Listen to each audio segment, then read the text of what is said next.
Hi, this is Jim Cunningham. I have Christina Lindsay Orta here and Shannon Behan. Today, we're going to talk about the new realities of retirement planning. Essentially, there's about 10 things you can do to outlive your money, right? And we're going to show you what not to do. So this is a lot about what not to do. As always, this is a disclaimer. I'm a lawyer. These two ladies here are certified financial planners. We're going to talk about a lot of stuff. This is not legal advice. It's not financial advice. So don't watch this and go out and do a bunch of stuff. Subscribe to our YouTube channel and click the share button. You can share that with somebody that you care about. You can also click the little bell and be alerted. We have offices in Northern and Southern California. And I'm the CEO and partner at Cunningham Legal. Over, I guess when you have more than 25 years experience, you just say more than 25 because you don't want to sound too old.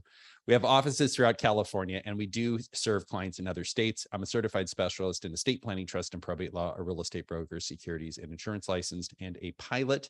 These are the 8 lawyers that are currently working in our firm, and all we do is trust, estate, and tax planning matters. And we have 2 very special guests here, Shannon Behan and Christina Lindsay Orta. They are certified financial planners and women. And I got to tell you something, a lot of my clients happen to be women, and I know a lot of your clients are women. You have male clients as well, but it is very rare to have women as certified financial planners and have a level of experience that Christina and Shannon have. I trust them 100%. And we have a lot of mutual clients. So that's something that I'm very excited about today's topic, because I know it's on a lot of people's minds. And I will turn it over to you, Christina and Shannon. Maybe talk about, I know a lot of people are worried. And when I talk to clients, they say, Jim, I'm worried about the market. I'm worried that the market's gone down 10% or 20%. I'm worried that the market's gone up 30% because what goes up must come down, kind of thing. I think people focus a lot on the market. And as we were talking before we got started here, the real risk is what? It's how long you might live. Yeah. How long you might live. You might live to be 110 or 120. I mean, I think that's a distinct possibility. And right? Do you have a plan? I think right? that the number one thing is, do you have a plan? Yeah. And are you willing to stick to the plan, or, you know, how adaptable is your plan to changes?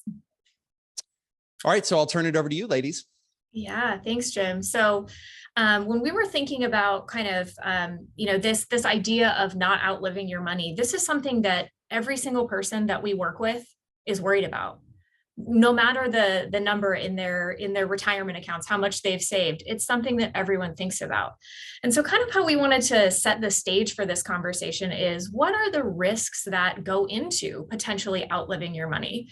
Because there is, as we talked about right there in the middle of the screen, longevity risk, right? You might live to be 100+ years old. We have clients are retiring earlier, retirements are longer. Just that number of years certainly contributes to the potential of outliving money. Everyone also thinks about market risk, especially with the environment that we've been in this year. That volatility going up and down, turning on the TV and seeing, you know, flashing red every time you do, that's certainly a risk as well. But there's some other things that we need to be considering when we think about challenges in making our retirement savings last throughout our lifetimes that we'll touch on today. So certainly, number one, withdrawal rate. How much can you safely take out? What is that number? Inflation, that's big on everybody's minds these days, that we need to be considering in a number of different ways in the plan, which we'll talk about. And then that very last one is really important and close to my heart, is behavioral risk, right? And to Christina's point about having a plan, this is kind of protecting investors from themselves and making sure that we're not making decisions that are hurting us, deviating from the plan too much. But really for me, and I think I can speak for Christina as well, one of the number one questions that we get really pertains to, what is this safe withdrawal rate? I think everyone wants to know, what's the number that I need in order to have in my account to be safe to retire? What is that target that I'm searching for? And while certainly it's different for everyone, it depends on your lifestyle, what your habits are. There's always going to be sort of those, you know, when you type it in Google, those responses that you get that are sort of those benchmarks. One of them is going to be the 4% rule. So if we look at the next slide, Jim, that's kind of where historically there's been this school of thought that you could take your account retirement balance and take 4% of that annually, adjusted for inflation throughout retirement, and that was considered a safe amount. I think the environment for that has changed a little bit, and we'll talk about why. But what we're looking at here is what these projections have for account balances if you're taking 4%, which is the green line on the left-hand side there. So you can see that taking that 4% annually is deemed to be a success because it generally lasts about 30 years or so. You can safely assume it'll last 30 years. We're seeing retirements that are longer than that now. People are retiring at 60 and living to 105. So we're seeing that number of years be pushed out. And even beyond that, on the right-hand side, those bar charts there, it shows us that if we look back to 1928 and we look at every 30-year period, it shows us the kind of probability of success, or the probability of having a certain account balance at the end of those 30 years. The most important in terms of outliving your money is making sure that we have more than zero. So that's that first line there. And 85% of the 30-year periods, we have less than zero. That's great. But what about those other 15% of the 30-year periods? And what if it's longer than 30 years? You know, don't you want to have a little bit more security than that? And I think the other thing that's important to note here is that this is for a 40-60 portfolio. So this is for 40% of the portfolio being in equities at retirement and 60% being in bonds. And I think that that's where we could look at doing different withdrawal rates. But Shannon and I will kind of get into a little bit more of having different strategies. Bonds have not yielded much until recently. You know, we've been in a very low yielding environment where you weren't making a whole lot of money in bonds.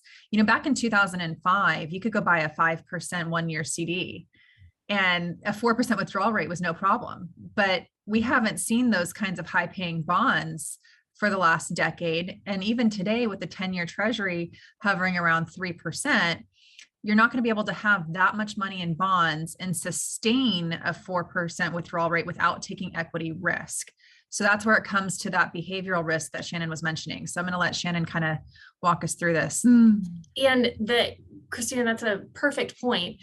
The environment has changed. You know, if we look at the last 10 years and project out over the next 10 years, they're certainly not going to be the same. Equities aren't going to be behaving in a similar way. We're not going to see the same sort of returns out of bonds.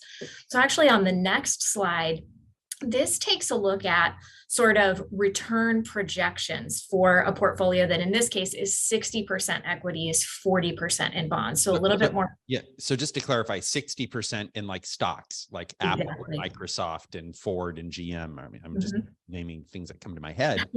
40% in like government bonds, right? Is that, are you talking government bonds? Are you talking corporate bonds, or just kind A of mix? A mix. Okay. Yeah. All right. So in this case, what we're looking at here is forward projections for the next 10 years. So we can see starting on the very left that in 2008, the forward projection of a return of a 60-40 portfolio over the next 10 years was an average of 7.5% per year. So of course, that's no problem then to think, oh, I'll easily set a 4% withdrawal rate. My portfolio is going to be growing at an average of 7.5% a year. No problem at all. And we can see that as the environment has changed, as we've seen this continued, you know, I think people forget interest rates were, 16% in the 80s. And ever since then, they've just steadily been coming down. We're just now reaching a point where they're starting to come up. So as we've gotten deeper into that sort of regime change, the forward projection for what a 60-40 portfolio will return has come down. Fast forward to 2020, that projection was only 3.1%, an average return of 3.1%. That's not enough. That's not enough to sustain a 4% withdrawal rate. Yeah. Right? And especially inflation. I know you're going to talk about that later, but I'm looking at a 3% return and 9% inflation. I'm going backwards. Not only am I going backwards, I have to pay taxes on a lot of that 3.1%. So it's even worse, right? Exactly. And when we think about it even further still, these are average numbers, right? So when we really get granular about how do we make a plan for what our retirement looks like, we need to be cognizant of some of the other risks or concerns that we don't have control over. And one of those that's very important for people who are nearing and entering retirement is called the sequence of returns risk. And so we've got a couple scenarios laid out in the next few slides that it kind of exhibit exactly what the size of the impact that this can have on someone's retirement. We're going to look at two different scenarios here, David and Monica, and they're lucky enough to have to be retiring in the 90s. David is right prior to the dot-com bust. He is retiring at the end of 1994 when things are still really heating up and the market's doing very well. This is assuming he's fully invested in the stock market, which generally wouldn't be how someone's invested, but for illustration purposes, we can see those first few years of retirement, he's got very strong returns, 95, 96, 97 into 98.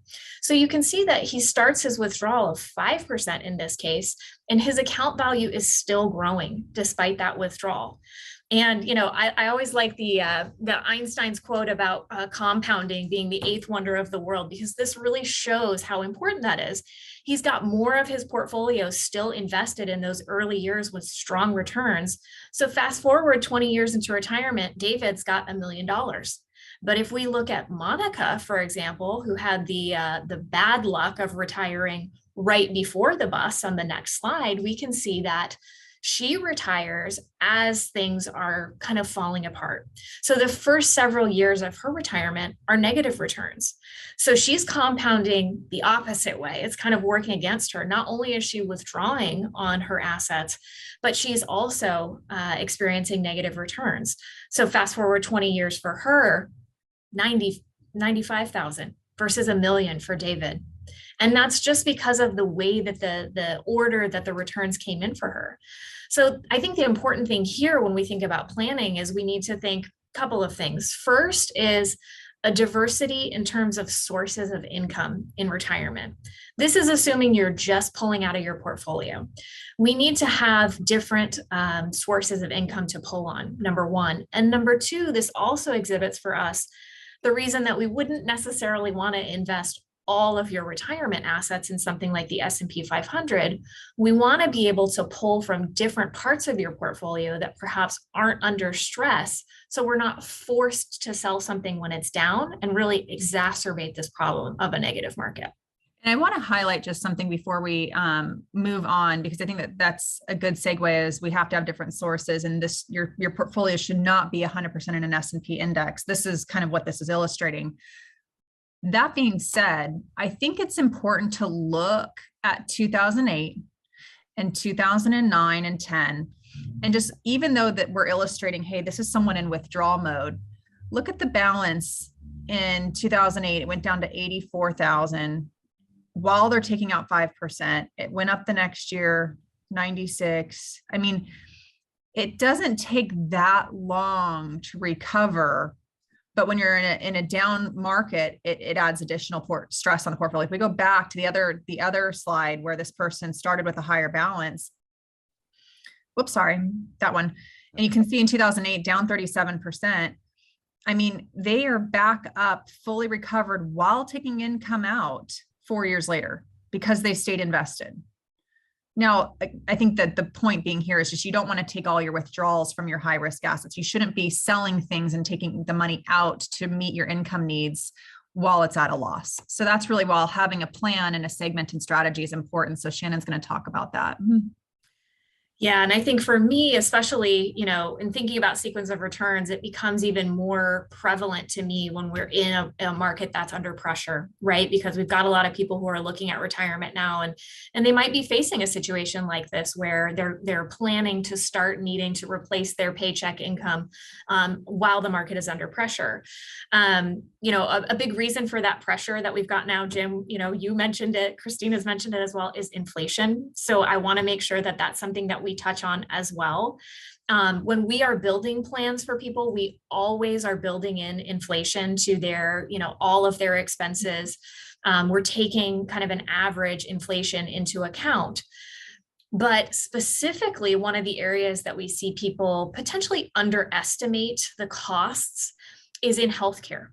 And so what we're looking at here on the left-hand side, that bar chart is showing the average Medicare cost for someone who's 65 years old in 2022, this year. So, roughly $500 a month or so. If we project those expenses out to age 95 in 30 years, in today's dollars, that same kind of basket of healthcare protection is going to be about $1,500 a month, which puts us at about a 6% inflation rate. And we think that's a conservative inflation rate for healthcare expenses. And so knowing that for a lot of retirees, for most retirees, their largest expense is their healthcare expense, knowing that that's going to be inflating at 6%, then that also has some consequences on what we need to be thinking about in terms of an investment portfolio, because we need whatever dollars we've got earmarked to pay for those healthcare expenses to be growing at a rate that's more than inflation. Otherwise, we're eroding that buying power. Shannon, you raise an interesting point about inflation. And for the people watching this is really, really important. Everything we hear about in the news is the consumer price index, the consumer price index, the consumer price index. That does not capture the actual inflation for the stuff we actually buy. It's significantly higher. It's higher by about 50%. So that $9 figure you're seeing, that's not really counting the inflation we've seen in rents across the country. It's not counting a lot of things. And so all of this trickles down. If rents go up, the people who are earning a wage have to earn higher wages to pay the rent. So it's very inflationary. And I would say that the consumer price index, for what our clients typically consume, the inflation is underreported. So that's that's also why we look at CPE is an important number for us, is the consumer price expenditures, which is what people are actually spending on goods. And so we do pay very close attention to that. But the key thing is if you haven't accounted for inflation in your retirement plan, especially for those that are counting on fixed income, Social Security has finally seen some good cost of living increases, but they're still not keeping up with inflation. If you're on a fixed pension, what are your other sources of your portfolio that you've accounted for inflationary cost of living for the rest of your life? Mm-hmm. The other thing that I'd point out here about, when we think about healthcare is these costs are not including a couple of different things. The first is that, for those who are higher income earners, these numbers would be higher because there is what's called IRMA. It's a slight adjustment to the monthly Medicare premiums if you make a little bit more money. So there's that to consider that's not accounted for here. And then also this doesn't consider long-term care events. To your point earlier, Jim, people are living longer, and we would hope that a lot of those years are healthy years. But the longer life just increases the probability that somebody's going to need some assistance later in their life. And whether that be, unpaid care by a family member, which we see a lot of, or that's a paid care, like having someone come into your home to assist you, or a residential type of facility as well. If we look at that chart there on the top, that's showing us the probability of needing some sort of care. For men, that number is 64%. For women, that number is 75% are likely to need some type of care throughout their life. It's higher for women because women tend to live longer as well, and they tend to be the second spouse to go. And that's any type of care. But if we start to look at some of the more expensive types of care, like nursing, for example, a third of women are likely to need some sort of nursing home care in their life. And when we look at the national average cost of that, which is on the right-hand side there, we see that nursing homes are $7,000 to $10,000 on a national average. And if you're here in California, that number is 20+% higher on average, just depending on the geographic area. So these are things that can quickly derail someone's financial plan, especially because we're seeing, again, longevity risk. We're seeing that care needed for longer. I'd point out that second gray and purple graph there in the bottom. That's showing how long someone might need care. 43% of women who need care need it for more than 5 years. $10,000 a month, every month for 5 years. That is a cost that we need to account for.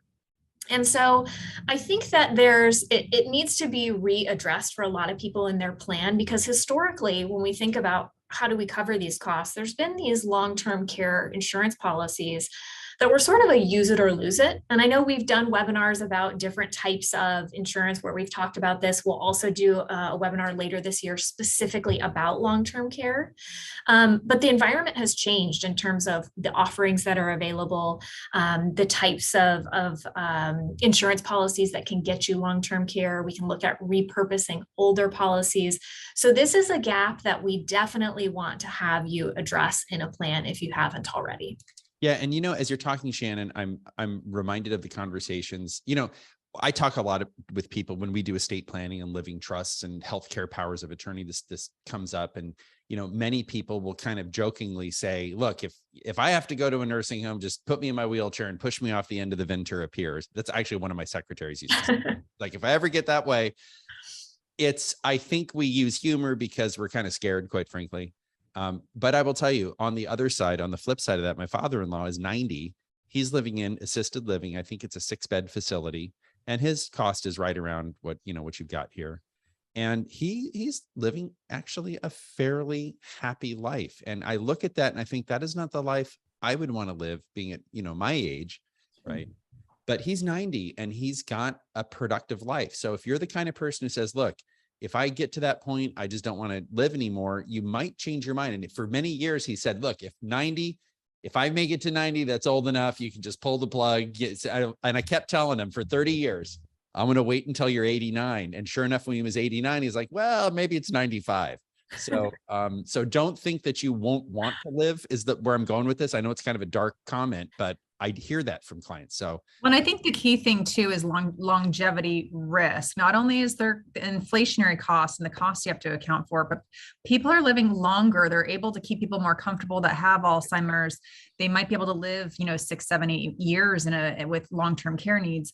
But people in general are living longer. So in every one of our retirement plans, we do take your, genetics and, longevity risk into account. But if you're not designing a plan to make sure that it's going to take you through age 95, unless you know some genetic healthcare reason or risk that you're not going to make it that long, you have to be planning as if you're going to live longer. So retiring at, 65 needs to be a 30, 35-year plan at least. I mean, we've got a handful of clients over age 100 now.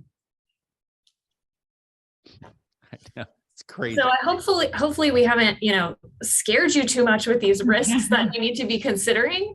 But we're going to sort of transition into, well, how do we handle some of these risks? What are the things that we really need to actionably put into place?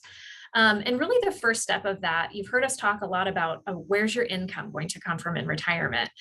And we like to think about income in this sort of hierarchy, starting at that, the base of the pyramid, if you will, those essential needs. So those are going to be things like housing, food, healthcare, those simple things that we cannot live without. On top of that is going to be discretionary. We want you to be able to travel, to visit grandkids, to do those hobbies that you didn't otherwise have time to do, dining out, all of those sort of fun things. And then the peak we always want to consider is legacy, right? So do you want to, are you in a position with your estate where you want to be able to help your heirs with the tax burden?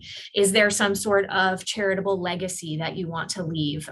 Is there an education legacy that you want to leave for your family as well?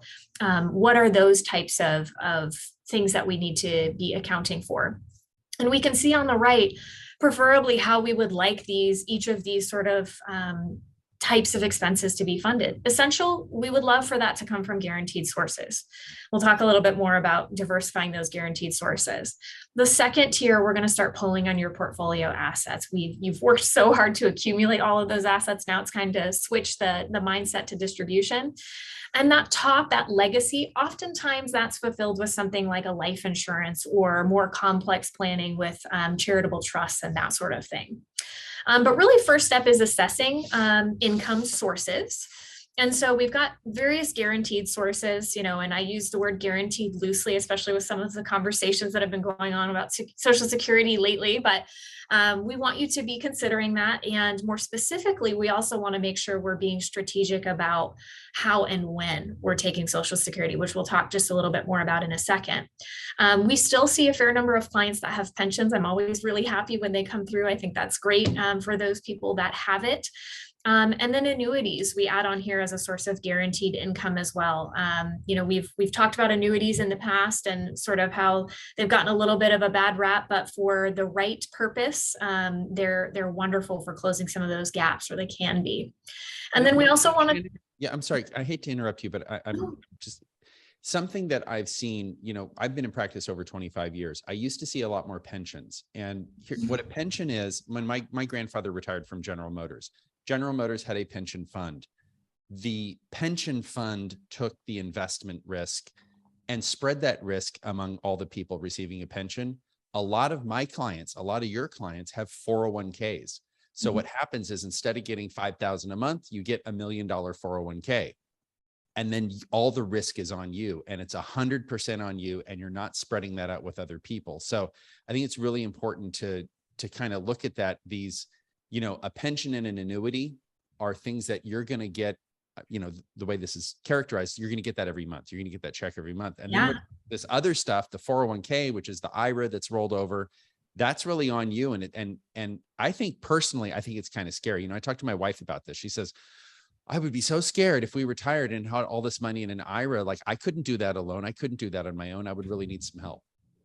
Yeah, it's the mailbox money. You want to make sure that you've got mailbox money coming in every single month that you can rely on, that you can account for. And the only other thing I'll say with pension is it also does require an analysis to, some pensions have spousal options, some don't. Sometimes if you are thinking in your mind, okay, I can retire and I'm going to retire on this number, the highest monthly number, but that provides nothing for a spouse.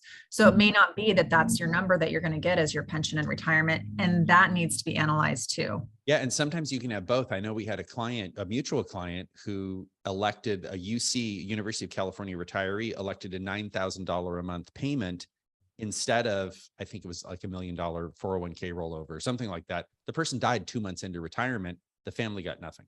I know. So those are things that we definitely want to analyze, is because there's sometimes you do have a lump sum option on the pension to take that money and to roll that over into an IRA as a non-taxable event. Sometimes it makes sense. Sometimes it doesn't, but it does need to be analyzed. We're working on that analysis for several clients right now. Mm-hmm.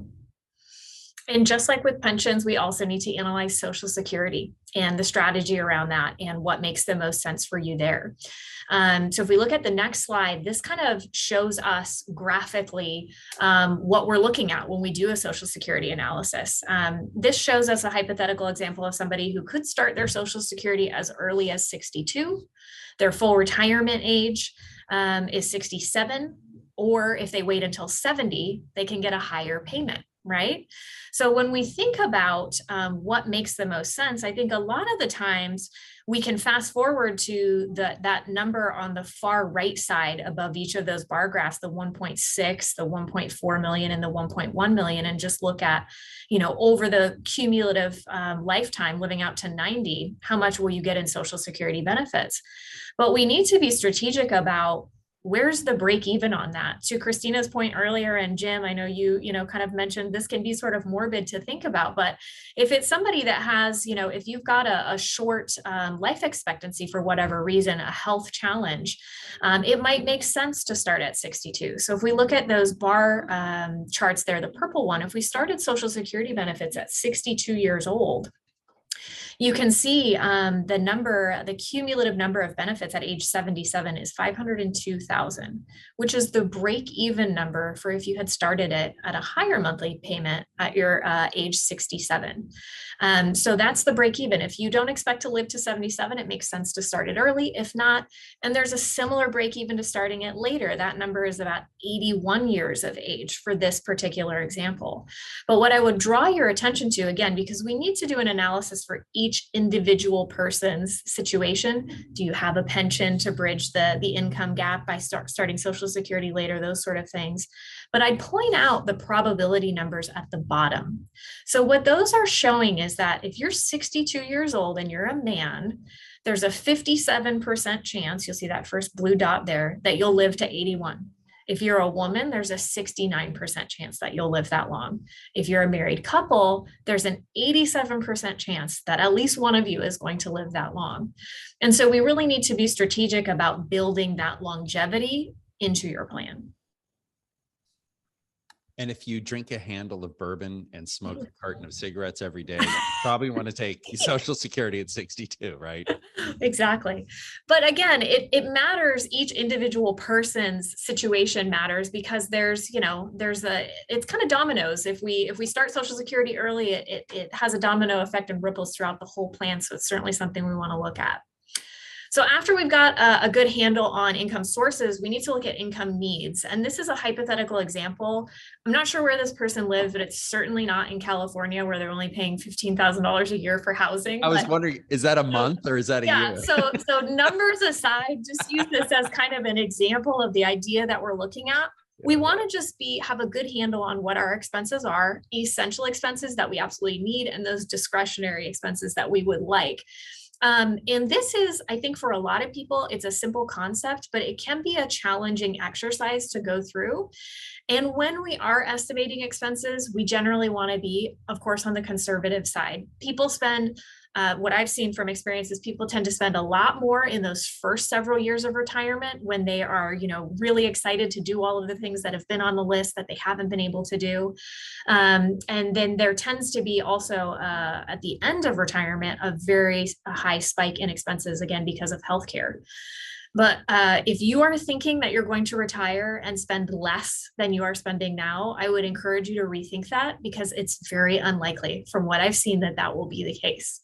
Shannon, and for those of you watching this who are maybe have adult children, because this is where we are. My wife and I are in this situation. Our children have left the roost. We're empty nesters. We don't yet have grandkids. A lot of people downsize.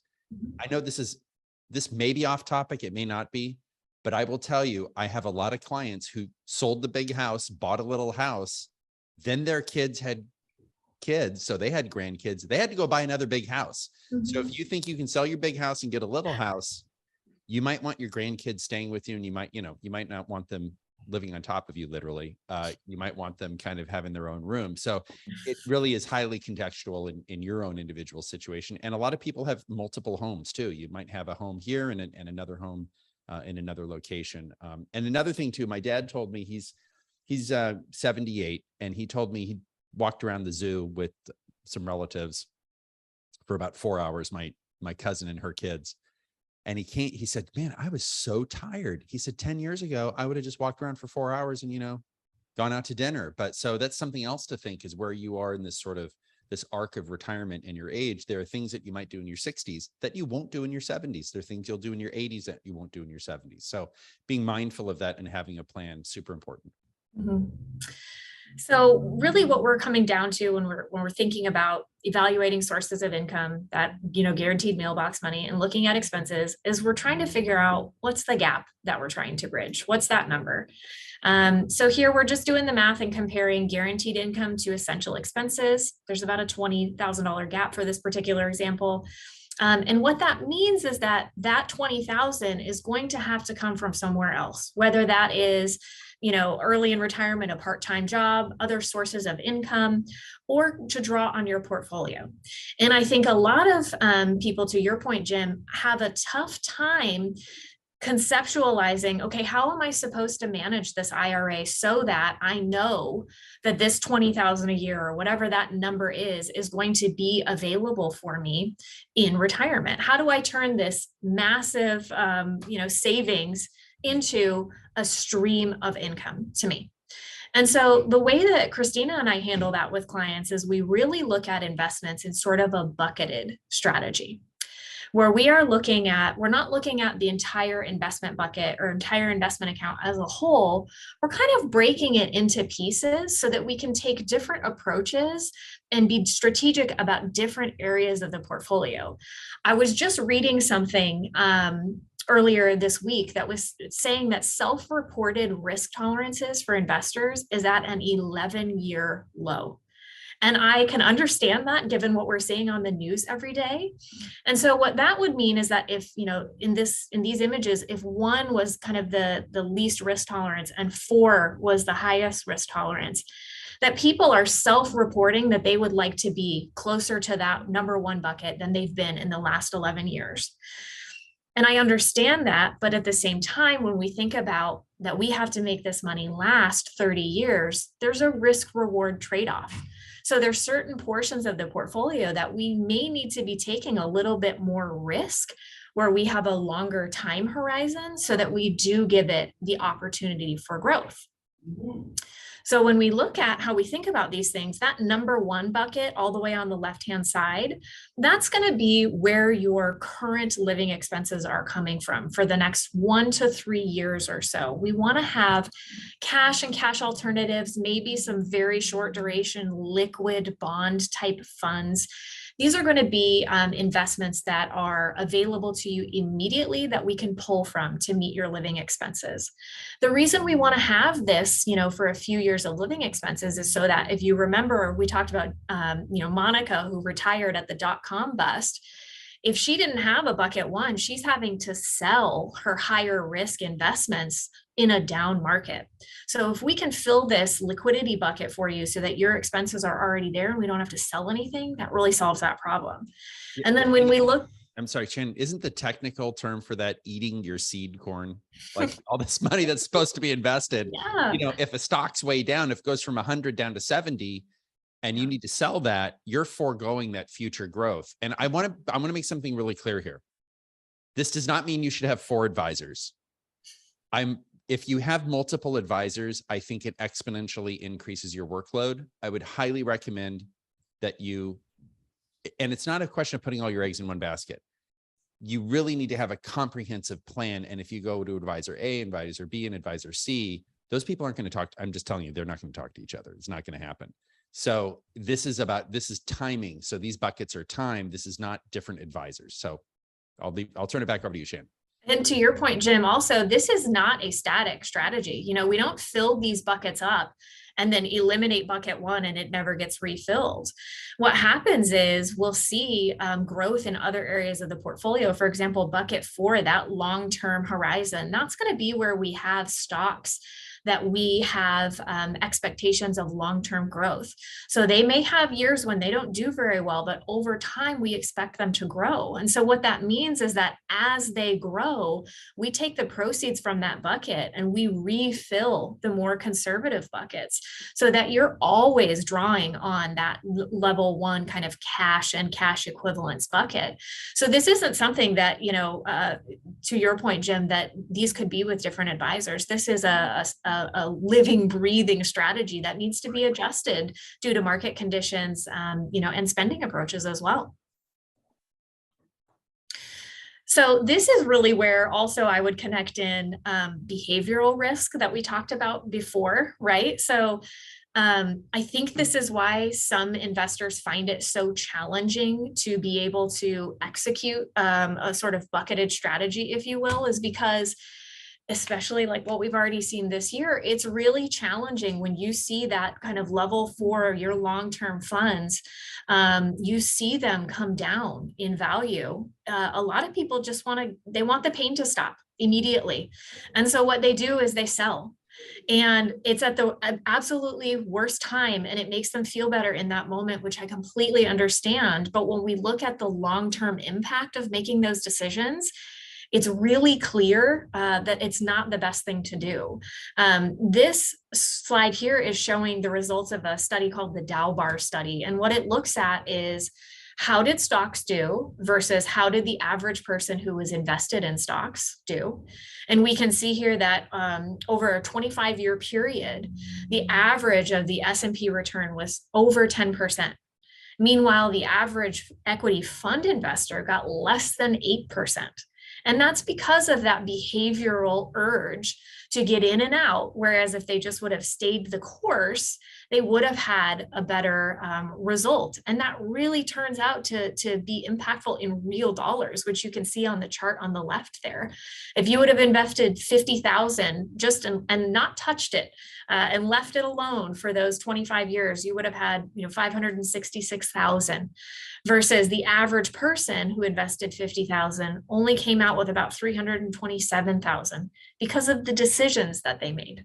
Yeah, I've heard Warren Buffett talk a lot about this, which is he says, I don't know what the stock market's going to do tomorrow. Nobody knows what the stock market's going to do. You invest in good companies for the long term, right? I think that that's a key point here is we're not saying to invest in the S&P index. I mean, that could be appropriate for some people starting out there in their 20s and putting money in their 401k, but there is a better way to own quality active management. But this is just to illustrate the point that, if you stay invested, you're going to be able to get the returns. If the market just never goes back up, then we've got bigger problems in this world. Yeah. I think, I think that the market will always go back up. But the other thing too, to keep in mind is that accumulation of wealth is very different than distribution of wealth going into retirement. So you have to have a segmented strategy. And if your 10-year bucket is your growth stocks and your long-term growth, and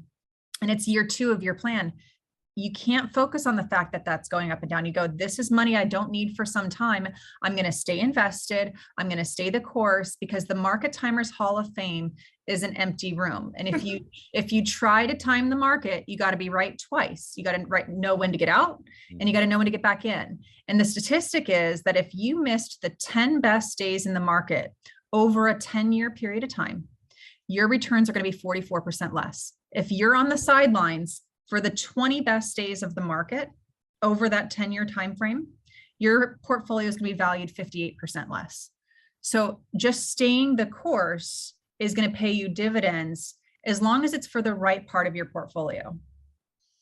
And Christina, to your point about, getting on the sidelines, Jim, if we look at the next slide, it shows us that consumers have a tendency to make the exact wrong decision in terms of the timing of that. What this chart is showing us is it's looking back through the 70s. It's looking at the S&P returns as compared to consumer confidence. So the up and down is consumer confidence. And you can very distinctly see those peaks and troughs, right? And so what we looked at was, what is the return of the S&P 12 months after the peaks versus 12 months after the troughs, right? And what we see is that 12 months after a peak in consumer confidence, the market's up average 4%. Okay, great. But 12 months after a trough, which is generally speaking when people are selling out and pulling that ripcord, the market is up almost 25% on average in the 12 months after things get really gloomy. And so we just point this out because it's really tough to stay the course. But when we think about, to your point, Christina, that when we are thinking about money in terms of what we need now versus what has time to recover, it's easier for us, excuse me, to understand that we've got time with that longer time horizon, and that volatility in those growth assets is absolutely normal. I think we've forgotten that too over the course of the last several years, is that this up and down movement is very normal. If we look at the next slide, it shows us how much of a pullback we have, traditionally speaking, during an average year. So this shows us back to 1980 over the last 40 years. Those little red dots with the numbers shows us that intra-year decline. So the biggest one you can see is 2008. At one point was down 49% during the year. The bar graph shows us where the market finished for that year. And you can see that despite an average pullback of 14% during the year, 32 of these 42 years are positive. So it doesn't feel good to be down at those red numbers, but over time, the market still rewards for the risk. I remember in 2000, I got a call from an elderly client, and she goes, hey, Jim, I think I want to get some of that pets.com stock. It's like the canary in the coal mine. And then on the flip side, it's when a person calls and says, look, I want to sell everything. That, that's typically at a trough. And I think if that's a very normal human thing to do, but you got a lot at stake here. If you have any kind of retirement savings, it's this is a real gut wrenching. This can be like the gut wrenching part going through a downturn. It can be a really difficult time. And that's when you need a human, right, that you can see and meet in person. You need a human to be able to do that. So not a robot. And so when we think about, who is that human, I think to your point earlier, Jim, it makes sense because there are so many moving parts, things that need to be considered. It's really important that you're working with someone who has an understanding of your overall picture, and who's also an advocate for you. Christina and I meet a lot of clients and we review a lot of situations. And it's kind of alarming how often we're seeing just basic mistakes that are being made. I know, Jim, you've referenced financial hygiene before, just these things that are not being taken care of that can really be exacerbated if we have kind of multiple cooks in the kitchen where the right hand doesn't know what the left is doing. And so there's a lot of different areas where this comes into play. We've talked a lot today about retirement planning, which we see here, but we're also working with clients on things like tax planning. For example, we've seen in when we're planning for estate planning and looking at projections there, just not considering even things as simple as what are the tax impacts to the heirs, for example, from a retirement account. All of those things need to be addressed in a holistic, comprehensive plan by somebody who understands all of the aspects of it. And you have to have an advisor that's working with your CPA, with your estate planning attorney. And in our office, while Shannon and I are the ones on here, we have a team of 4 certified financial planners in the office, and we very much do work as a team. So we have a couple other advisors that are not on this call, but we have several sets of eyes looking at our clients' accounts. And we've put together just a quick little, very simple, I will admit, case study to show you the types of planning that we do for clients. In this case, this is a 64-year-old couple who's looking at retiring in January. You can see their assets listed out here, retirement assets of about 5 million or so. Social Security is their only income that we've planned for them in terms of guaranteed income. They are California residents for tax purposes. But this is just showing you some of the strategies that we've modeled for clients in the past, the things that we're looking at considering. In this case, we're looking at doing potentially annual Roth conversions for this client. So taking some of the balance of their current traditional retirement account that probably came from their 401k and converting it to a Roth account. So paying the taxes now for different tax treatment later when they withdraw those retirement assets. And then we're also looking at, because this is a couple who has retirement assets that are going to be generating large RMDs, so required minimum distributions. When you turn 72, the government says you have to start taking this money out of your IRA because we want to get our taxes on it. In this case, because their RMDs are so large, they exceed their living expenses. They are a charitably inclined couple. We're doing something called a qualified charitable distribution for them.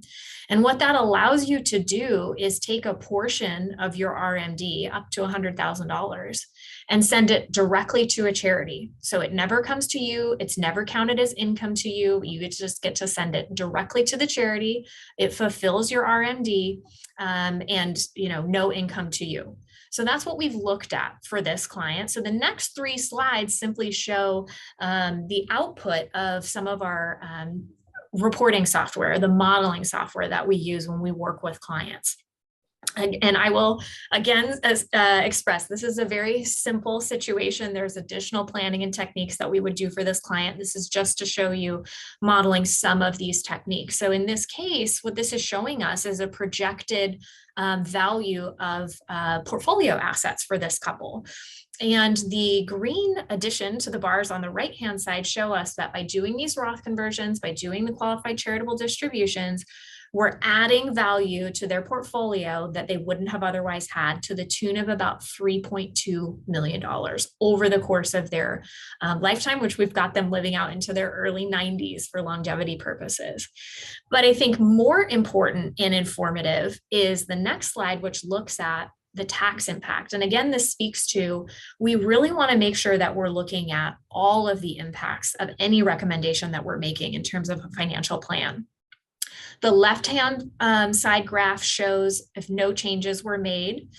The right-hand graph shows if we do Roth conversions and qualified charitable distributions for this client. What I would point out is that after retirement, before RMDs start, on the left-hand graph, you'll see that there's a drop where essentially no taxes are being paid. Where on the right-hand side, because we're doing Roth conversions in those years, we're keeping their tax burden about what they're used to paying while they're working. What that does is over on the right-hand side, the highest part of those graphs, is it makes the peak lower. It's hard to see here because the graphs are at different scales, but you can see on the left, that burden of taxes peaks over $750 a year. Whereas on the right, it's less, much less than that. So it's probably about $560 or so in terms of the highest. What that means for this particular hypothetical situation is a tax savings of almost $3 million over the course of their retirement. So not only will they have the additional value in their portfolio that adds about $3 million to their net worth that we saw on the previous slide, this is also going to save them physical tax dollars just on income taxes alone, of $2.7 million in this hypothetical scenario. The last thing I'll mention is that also means from an estate planning perspective, less inheritance tax and income tax in respect of the decedent to your heirs. Yeah. So and that shows on the next page. Yeah. So what Christine is talking about is if you have a really big IRA, your heirs, the people who inherit your IRA, have to pay a 40% death tax. If you're subject to death tax, they would have to pay a 40% death tax on your IRA, even though when they take that money out, they then have to pay income tax on that money. And that pushes that IRA being taxed somewhere around 70 or 80% when you add the numbers together. So it really is, confiscatory in all caps. Okay. So it's a big tax hit.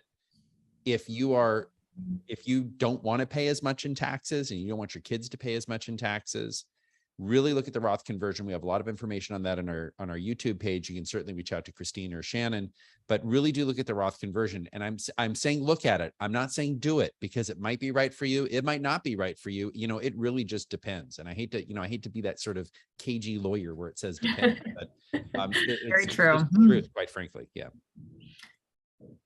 And I think that kind of wraps us up to the point where we can certainly take All right.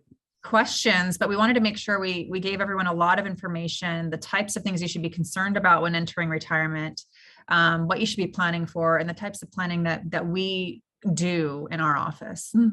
I'll say one thing about the qualified charitable distribution. This is where the money comes out of your IRA. You might give to charity, like you might give to your church or your synagogue or whatever it is, right? Or you leave it to the animals or the nature, and you give charitably every year. If you don't give much, you might want to consider taking that out of your IRA because that money's going to go tax-free. And what I say by if you don't mean much, if you do not itemize your deductions, and many people in retirement don't itemize their deductions. And look, if money's money, if you can save a little bit on taxes, go ahead and save it. So we have a question. Anonymous asks us a withdrawal question. I have to take money out from a 529 for college expenses. We have 3 accounts with various negative returns for the year to date. -6%, -15%, -22%. Ouch. I put in the ouch.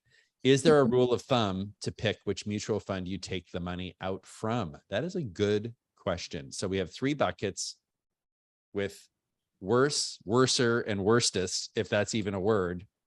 Which bucket do you take it out of? It's a great question. So I would say first and foremost, if the ability exists to not touch the 529 this year and allow the market to recover a bit, I would certainly try to look at that first and foremost, and only take out what you need at this moment in time while the market is down.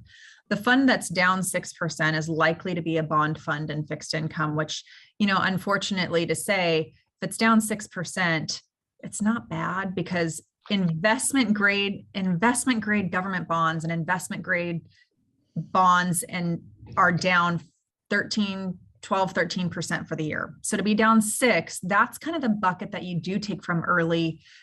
You know, obviously there's typically on average up 1 to 3% a year in a bond fund. So you're not going to typically see the drawdown, but that's like your bucket one. That's the bonds that you take in the short term. So that's what you touch first. Allow the things that are down 22 to recover, so that in, you know, the later years of college, you can hopefully be taking those when the tide's risen. Great answer, Christina. Thank you. Stuart asks, the assumed returns in a couple of the last graphs are about double the 10-year forward projected return shown earlier as of 12/31/20 in the JPM guide. Am I missing something?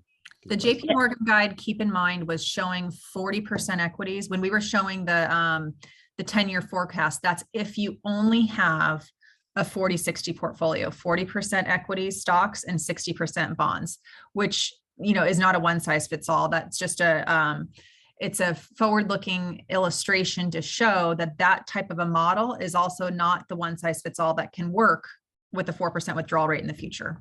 So they had different projections because they were different asset mixes, basically. Correct. Okay. Correct. Then Kat asks, a combination of investment, rental income, and Social Security is a combination of investment, rental income, and Social Security a good strategy? It depends. And I'm going to say it depends because we don't know what your other liquidity needs are. If you've got all your money tied up in a home and that renter stops paying rent, or you can't sell that, or you can't take a mortgage because you're now in retirement, you can't get any equity out of that home, it's illiquid to meet your needs. So again, it depends. It comes down to what is your diversification in your portfolio. If you only have real estate and cash, 9 times out of 10, that's not going to be enough to give you what you need to have liquidity buckets with different risk tolerances to last your lifetime. Yeah. This question reminds me of my parents. My parents have a fair amount of real estate and they're in their late 70s, and they've had this real estate since I was like 8 and I'm early 50s. So basically all these properties are really old. And guess what happens? People say, we want a granite kitchen and we want this and we want, so what they're finding is they're having to put in new kitchens and new bathrooms and really put money, and it's a drain. And yes, you're getting income, but I think sometimes people aren't paying enough attention to like the depreciation of the property, which is real. And so having a reserve fund to keep those properties well maintained is something I think that people overlook, especially later on. And Charles asks, what do you think about inflation adjusted bonds? Great seminar, and thanks for educating us. Charles, good to hear from you, longtime client. Inflation adjusted bonds are great, except how much can you buy a year?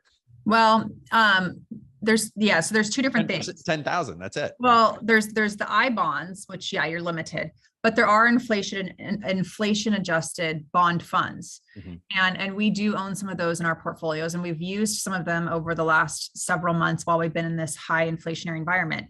However, I wouldn't necessarily say that we don't have a crystal ball that now's the time to enter, as we're probably starting to see inflation come back down, because bonds act in a seesaw. So as interest rates are rising and inflation is rising, the value of those are, in an inflation adjusted bond, as inflation's rising, you're going up with it. As inflation starts to come down, that value of that bond is also going to start to come down. So if you buy it now, you're kind of buying it at a peak, if you will, if inflation starts to level off. So bonds have an inverse relationship, and I don't know that now would be the time to enter an inflation adjusted bond. You know, I'm reminded when Reagan became president, he was given some report on the economy or the Russians or something like that, Soviet Union. It was like this big, thick thing. And I think it was Alexander Haig gave it to him. And he says, I'm not going to read this, put it on one page, and I'm going to give you clear instructions. I don't like the Soviet Union. I think I hate inflation. So I think if people say, oh, well, inflation's going to be going on forever, do not, there's some like saying on Wall Street, don't underestimate the Fed, or don't fight Don't the fight Fed, the or Fed. whatever, right? Don't fight the Fed. The United States government is the most powerful government on earth. If the United States government wants something to happen, guess what? It's going to happen. Inflation is going to end, and a lot of, the market will come back.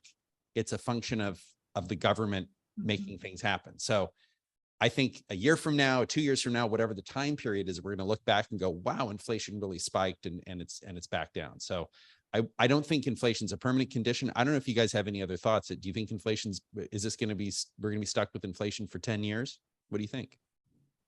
Not at 9% levels, certainly. But when we look at, we think about historic averages being at 2, I think it's going to be an extended period of time before we're back at that average.